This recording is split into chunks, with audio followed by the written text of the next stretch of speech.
नमस्कार मैत्रिणींनो, आज आपण बघणार आहोत हरभऱ्याची भाजी। त्यासाठी इथे मी हरभरे रात्रीच भिजवून घेतले होते। आता ते मी कुकरमध्ये शिजायला टाकले। शिजताना त्यामध्ये थोडंसं तेल टाकून हळद आणि मीठ टाकून घ्यायचं आणि हरभरे टाकून द्यायचे। त्यामध्ये आपण थोडंसं गरम पाणी सोडून घेणार आहोत, कारण की आपल्याला 5-6 शिट्ट्या काढून घ्यायचं आहे। नंतर इकडे मी मसाला करण्यासाठी कांदा आणि खोबरं बारीक छान चिरून घेतलं आणि त्यासोबत लसूणही सोलून घेतला।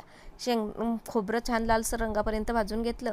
नंतर कढईमध्ये कांदा टाकून त्यामध्ये थोडंसं शेंगदाणे टाकून छान भाजून घ्यायची काळा रंग येईपर्यंत, म्हणजे भाजीचा रंग हा काळसर येतो आणि ती छानही लागते।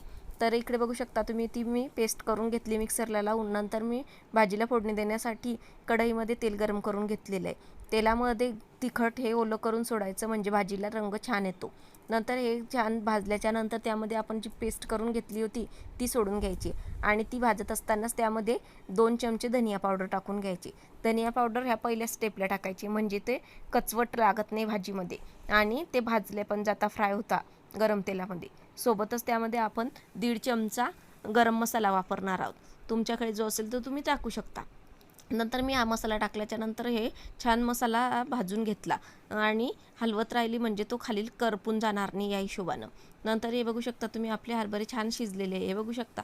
मी तुम्हाला दाखवते बोटामध्ये दाबून, आणि ते छान दबतं पण आहे। नंतर इकडे मसाला भाजणं झाला हे कशावरून समजायचं, तर हे बघू शकता तेल सोडलेलं आहे मसाल्यानं, म्हणजे मसाला छान प्रकारे झालेला आहे आपला।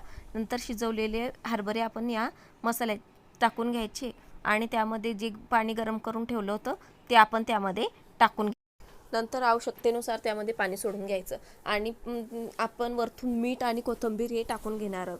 हे बघू शकता झाली आपली भाजी तयार। तुम्हाला व्हिडिओ आवडला असेल तर लाईक करा आणि चॅनलला सबस्क्राईब करा। तुमच्या मित्रमैत्रिणींना शेअर करा।